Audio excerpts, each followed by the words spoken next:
Hi, this is Colleen McGee from Fort Riley's Public Affairs Office, welcoming you to another episode of Fort Riley, the podcast.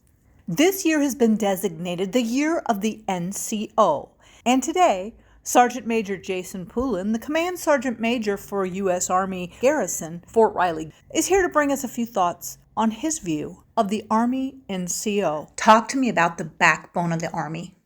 Well, I mean, you hit it on the head. The backbone of the Army, what we call the backbone of the Army, is the non-commissioned officer corps. And that starts upon graduation of basic leader course, and you're appointed to become a corporal. And that requires heavy education from both the institutional domain and the operational domain for that corporal to understand their roles and responsibilities, but more importantly, the authority that they have as a corporal, vice being a specialist. It's the same pay grade, but one comes with authorities and responsibilities, and the non-commissioned officer creed. No one is more professional than I am, a non-commissioned officer, a leader of soldiers. Well, understand your authorities and your responsibility is that to lead soldiers. Our non-commissioned officer corps is asked to do a couple things, and that is to run day in and day out operations of the United States Army. And then two is to understand our commander's intent to execute those responsibilities of running the Army day in, day out, to meet the commander's intent. We execute by leading those soldiers meaning training those soldiers.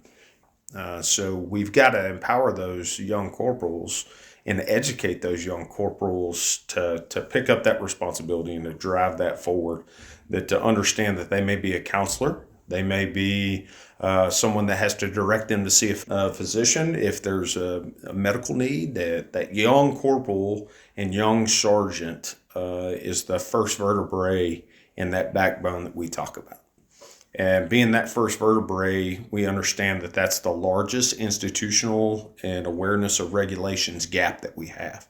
Well, that vertebrae ends with the Sergeant Major of the Army and begins with that corporal.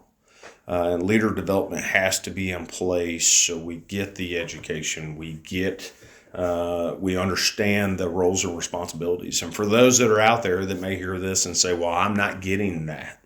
The Army came out under the current SMA.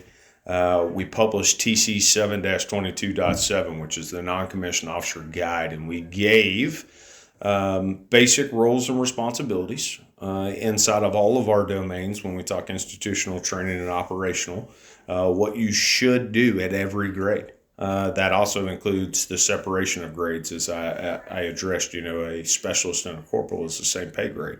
But they have vast different roles and responsibilities. One is a leader and one is a follower.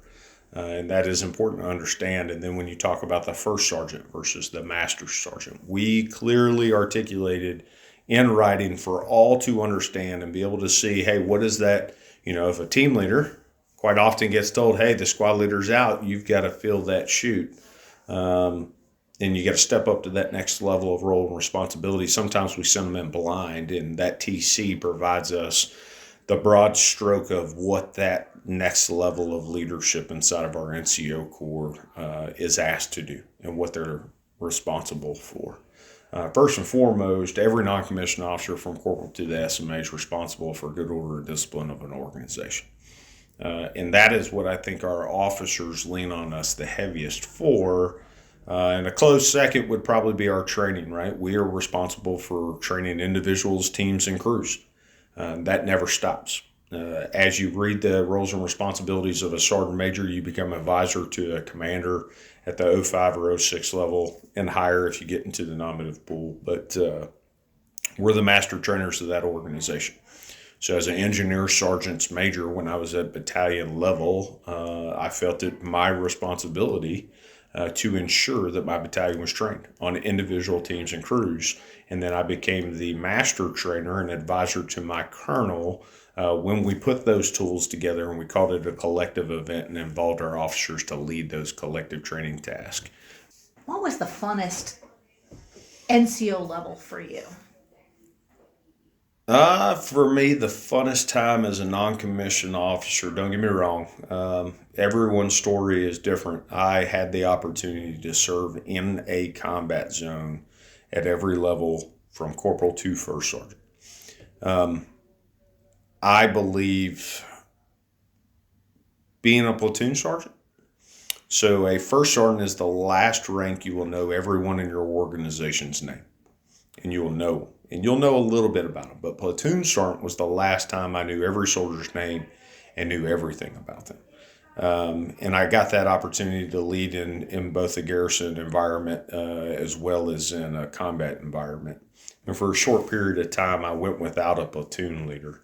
And I got to take on both roles and responsibilities of being the platoon leader as well as the platoon sergeant in combat, but intimately knowing every one of my 32 sappers that I had in my formation. And to me, leading them through combat and bringing all of them home, that was the best time I've had as a senior non-commissioned officer or as a non-commissioned officer in general. But don't get me wrong, I can talk about the pros and cons of every one of those ranks. To our young corporals out there, when a soldier makes a bad decision, there's a lot of onus put on that level of leadership on why or what did you do to intervene or stop that thing from occurring. And I think the key to success is to emulate what you want your subordinates to do. So if your service members or soldiers are not disciplined, you got to look in the mirror and ask, how disciplined are you? Because they will follow suit to good leadership that provides that purpose, direction, and motivation the Army talks about. But to me, it's to emulate, to lead from the front, to never be in second place. There is a time and space to prepare a specialist to lead your physical fitness. To prepare someone, in my opinion, is to give them my additional time. So if you want to prepare a specialist to lead a platoon in PT, then you should be doing that on your time that you have cut to the side to develop your subordinates. And that leads into leader development, mentorship versus what I'm obligated to do. And all non-commissioned officers are obligated in that vertebrae to develop 2 levels down. That means my sergeant first class population or our sergeant first class population across the Army should be developing those sergeants. Those staff sergeants should be focused on the soldiers that are not yet a member of the non-commissioned officer corps and do everything in their power to develop them. And that ties into the Sergeant Major of the Army's initiative of This Is My Squad, putting the onus on the staff sergeant to build our non-commissioned officer pool. They are the one that is charged to go 2 levels down and to make their soldiers experts in their craft and begin to grow them into the Corps of non-commissioned officers. So I want to ask you, who do you remember coming up through your career? Who sticks out in your mind who did that for you? He is a legend across the Army. His name is Harold D. Reynolds. I first met him as a private. He was a staff sergeant in the 82nd Airborne with me. We deployed to the invasion of Iraq, and he was promoted to sergeant first class, but he was already the platoon sergeant. Then he became my company first sergeant for the next 5 years. He then retired as a nominative sergeant major, and inside of the engineer regiment, right, the sapper tab is a coveted thing, and attending that school in general is a coveted thing. And he's been memorialized with the leadership award is named after him, the Command Sergeant Major Harold D. Reynolds Award. Phenomenal leader. What I learned from him is you're never in your military career going to be given the perfect subordinate. But you have to learn from your subordinates, and then by learning from them who they are and what energizes them, that's where you can get after employing them for the right purpose inside of the organization to get the best results that they can provide. You'll have the soldier that can't run. They can't go to Ranger School if they can't run. They can't go to Sapper School if they can't run. But that may be the best programs and systems, non-commissioned officer or soldier you have in your organization to pull into a training room to tell them thank you for their service, acknowledge that they can't meet that 1 feat, that it's something you're going to work with them on to maintain Army standards. But I've met people on permanent profiles. And how do you maximize their capabilities while acknowledging that they will never achieve those additional feats? So Harold D. Reynolds is my answer. Servant leader through and through. Anybody that knows him knows, he won't do anything without saying hoorah, kill. That's his approach. But Sergeant Major Reynolds retired. To this day is a phone call away, and he will respond. He has come across country. He's actually, when I was a first sergeant here in the Big Red One, he came to see me when I asked a question just to follow up, right? So he's a man of action. When you had a problem, it wasn't I advise and disengage, I advise and follow through. And that's where I think our non-commissioned officer corps could look at someone like him and say, am I doing that, right? Am I advising my soldiers from a distance, or am I leading them through that point of contingence, right? On the battlefield, it's easy for us to say a non-commissioned officer is going to lead through a breach. But what about when it's not combat and it's not a breach? How do we lead them through that? Part of being a leader is to look in the mirror and find out where our shortcomings or deficiencies are, and then understand that there may be something outside of doctrine or a regulation that can help us fix that. So, for example, you joined a running club. You took something that was as a weakness and you challenged it head on by joining a running club. And you surrounded yourself with probably people that were experts, maybe a few that weren't good at it. But you put yourself in an environment where you are going to only get better. And I challenge soldiers to do that all the time, right? If a PFC joins the Army and they score 80% or higher in each one of their physical fitness assessment events, you should put in a pre-ranger packet. Just go. The worst case scenario is you will come back better trained than what you did before. And schools don't make or break the soldier or the non-commissioned officer. But I grew up in an environment where Harold D. Reynolds told me, didn't ask me, hey, Private Poulin, what's your PT score? And the next conversation was, pack your bags, you're going to pre-ranger course.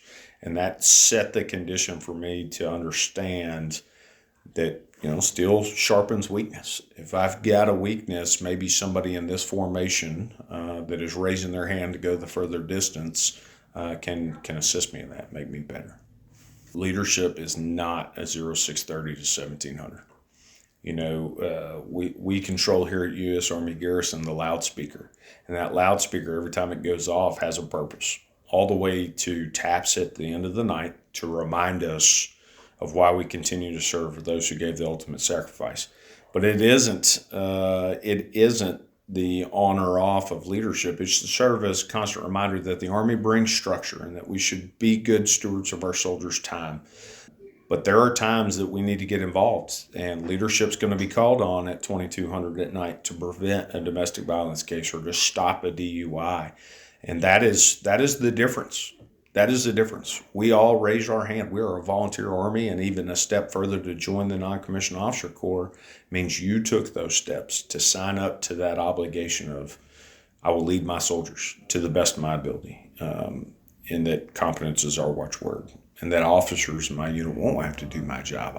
I will do everything in my power to take on those roles and responsibilities and do them to the best of my ability. Thank you so much for listening to another episode of Fort Riley, the podcast.